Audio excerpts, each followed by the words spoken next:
Friends, super magic રસોઈમાં મિત્રોનું આપનું સ્વાગત કરું છું। આજે હું લીલા વટાણા આખું વર્ષ કેમ સાચવવા એટલે કે કેમ સ્ટોર કરવા એનો વિડિયો લઈને આવી છું મિત્રો। તો તમે છેલ્લે સુધી મારો વિડિયો જોજો અને તમને મારો વિડિયો ગમે તો લાઈક કરજો, શેર કરજો અને સબસ્ક્રાઇબ કરવાનું તો ભૂલતા જ નહીં। તો મિત્રો હવે આપણે એમાં મેં અત્યારે 1 કિલો લીલા વટાણા લીધા છે મિત્રો। તમે અત્યારે સીઝન છે વટાણાની, શિયાળો છે તો ફૂલ સીઝન ચાલી રહી છે મિત્રો। તો એમાં આ રીતે એકદમ સરસ જો માર્કેટમાં ગ્રીન વટાણા મળે છે એ લઈ લેવાના અને એના આ રીતે આપણે દાણા કાઢી લઈએ છીએ।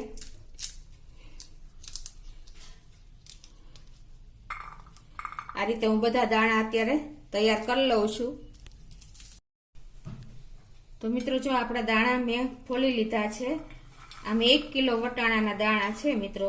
તો હવે એમાંથી જો કોઈ ખરાબ દાણો હોય ને તો આપણે લઈ લેવાનો છે આ રીતે અને હવે એને આપણે એક પાણીથી ધોઈ લેવાના છે।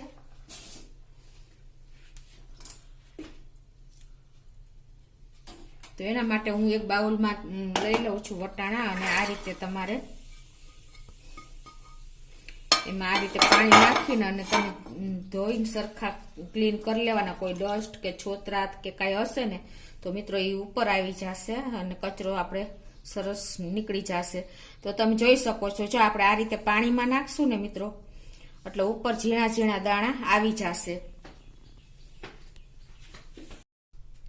તો જો આ રીતે ઝીણા ઝીણા દાણા ઉપર આવી જાય ને મિત્રો એ તમારે આ રીતે હાથેથી લઈ લેવાના એટલે આપણા એક સરખા વટાણા બધાય સ્ટોર કરી શકો।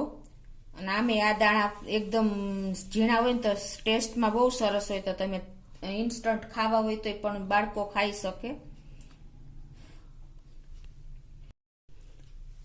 તો આ રીતે ધોઈને જો આપણે ચાયણીમાં લઈ લીધા છે। હવે આપણે આ બાજુ પાણી પણ ઉકાળવા મૂકી દીધું છે। હવે એમાં આપણે 1 ચમચી આપણે મીઠું નાખશું અને 2 ચમચી આપણે ખાંડ નાખી દેશું।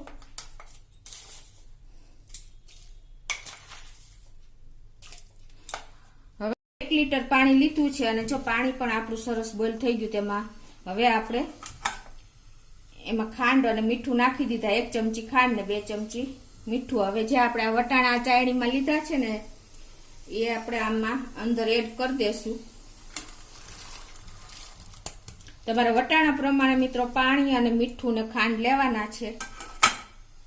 અને હવે આપણે જો આ વટાણા ઉકળતા જશે ને એમ આપણે ઉપર આવતા જશે।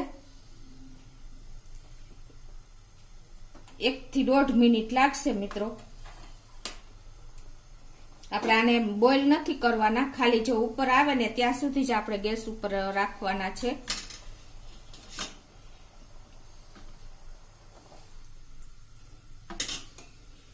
એની મેળા એ ઉપર આવતા જશે।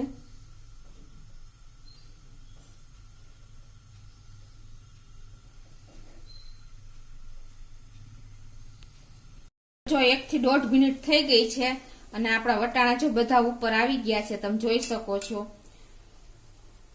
તો મિત્રો હવે એને આપણે આ રીતે ઝારાથી લઈને અને સીધા આપણે એને ઠંડા પાણીમાં, આઈસના પાણીમાં નાખી દેવાના છે। તમે જોઈ શકો છો કે એક દાણો આપણો ઉપર આવી ગયો છે 1 થી 1.5 મિનિટમાં જ।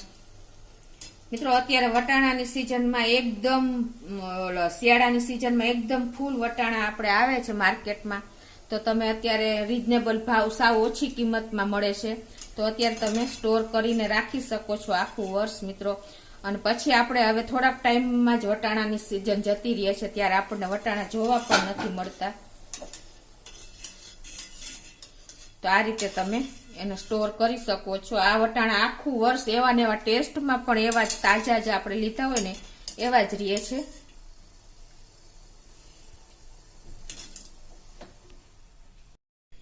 તો જો મિત્રો હવે આઈસના પાણીમાં આપણે વટાણા ઠંડા થઈ જાય ને ત્યાં સુધી આપણે રાખવાના, પછી એને આ રીતે તમારે ચાયણામાં લઈ લેવાના ચાળીને, એટલે એકદમ સરસ કોરા થઈ જાય। હવે આને એકદમ હાવ નીતરી જાય ને ત્યારે આપણે કપડા ઉપર એને પોળા કરી દેશું। અને મિત્રો આપણે જે આ પાણી ઉકાળ્યું હતું ને, વટાણા ઉકાળ્યા હતા ને, બોઇલ કર્યા હતા ને, એ પાણી આપણે મેં 1 ગ્લાસમાં અત્યારે લઈ લીધું છે, તમે જોઈ શકો છો। આ રીતે જો એકદમ સરસ પાણી નીતરી જાય ને મિત્રો, પછી એને આપણે એક કોટનના કપડામાં આ રીતે પોળા કરી દેવાના બધાય દાણા. એકદમ એક એક દાણો કરી નાખવાનો, ઉપર દાણા ન રહે એનું ખાસ ધ્યાન રાખવાનું, એટલે જલ્દી તમારા દાણા એકદમ સરસ કોરા થઈ જાય. ઉપરનું અંદરનું પાણી જે બધું આમ ઉપર હોય ને એ શોષાઈ જાય ને, એ રીતે તમારે 3 થી 4 કલાક આપણે આ રીતે સાવ કોરા કરી લેવાના છે. તો મિત્રો જો 3 થી 4 કલાક થઈ ગઈ છે અને આપણા દાણા તમે જોઈ શકો છો આવી રીતે એકદમ સરસ સુકાઈ ગયા છે. તમે જોઈ શકો છો દાણા ઉપર જરા પણ પાણી નથી અને એકદમ મોઇસ્ચર જતું રહ્યું છે આમ સેજ. તો આ 3-4 કલાકમાં તમારા દાણા આવા રેડી થઈ જશે. તમે કોટન કપડા ઉપર ઘરમાં જ સૂકવવાના છે, તડકે નથી સૂકવવાના. આ રીતે હવે એને આપણે શું કરવાનું છે, સ્ટોરેજ કરવા માટે આવી રીતે કાચની બરણી લેવાની છે અને એમાં તમારે આ રીતે વટાણા ભરી લેવાના મિત્રો.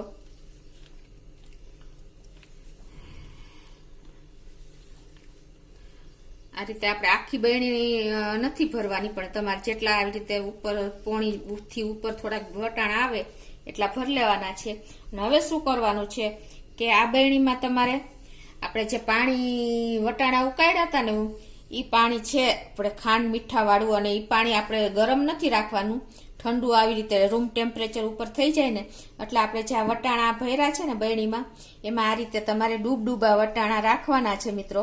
ઉપર કોરા ન રહે ને ત્યાં સુધી પાણી રાખવાનું છે. વટાણા આપણા બધા ડૂબી જવા જોઈએ. અને હવે આપણે એને આ રીતે ઢાંકણું એરટાઈટ એકદમ પેક કરી દેવાનું છે. તમે જોઈ શકો છો આ રીતે. તો મિત્રો આ વટાણા આપણે ફ્રીજમાં રાખવાના છે, ફ્રીઝરમાં નથી રાખવાના. આખું વર્ષ તમારા વટાણા સારા રહેશે. અને બીજું કે તમારે વર્ષ દરમિયાન ફ્રીજની સ્વિચ પણ ઓફ નથી કરવાની, નહીતર તમારા વટાણા બગડવાનો ચાન્સ રહેશે. હવે તમને બીજી મેથડ પણ બતાવી દઉં મિત્રો. જો હવે આપણે બીજી રીતે પણ આ રીતે તમે જીપ બેગ હોય ને એ લઈ લેવાની છે આપણે, અને એમાં આપણે આ દાણા જે સુકાયેલા આપણે કોરા કરી લીધા છે ને એકદમ એ ભરી લેવાના. આ રીતે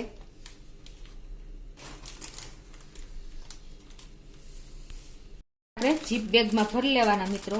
જો તમારી પાસે નાની જીપ બેગ હોય ને તો વધારે બેસ્ટ, કેમ કે નાની તમે જીપ બેગ ખોલશો ને તો તમારે જોઈએ એ રીતે તમે થોડા કાઢી શકશો, એટલે બીજા દાણામાં એર ન જાય. અને આ રીતે તમારે જીપ બેગને લોક આવે છે એ રીતે લોક કરી દેવાનું. અને પછી તમારે એને આ રીતે નાની જીપ બેગ હોય તો તમારે નાની ભરી હશે ને તો તમારે ઈજી પડશે બધું કાઢવામાં ને લેવામાં. પછી આને હવે આપણે આ રીતે પેક કર્યા પછી આને આપણે ફ્રીઝરમાં સ્ટોર કરવાના છે. અને આને આપણે આ બરણીને આપણે ફ્રીજમાં સ્ટોર કરવાની છે. ખાસ તમે આ નોટ કરજો મિત્રો. તો તમારે આખું વર્ષ આ દાણા એવા ને એવા જેવા આપણે લીધા છે ને એવા લીલો ટેસ્ટ આપણે લીધા હોય ને કેવો આવે છે એવો જ ટેસ્ટ આવશે મિત્રો. તમે એક વખત ચોક્કસ ટ્રાય કરજો. અને મારો વિડીયો ગમે તો લાઈક કરજો, શેર કરજો અને સબસ્ક્રાઈબ કરવાનું ભૂલતા નહીં.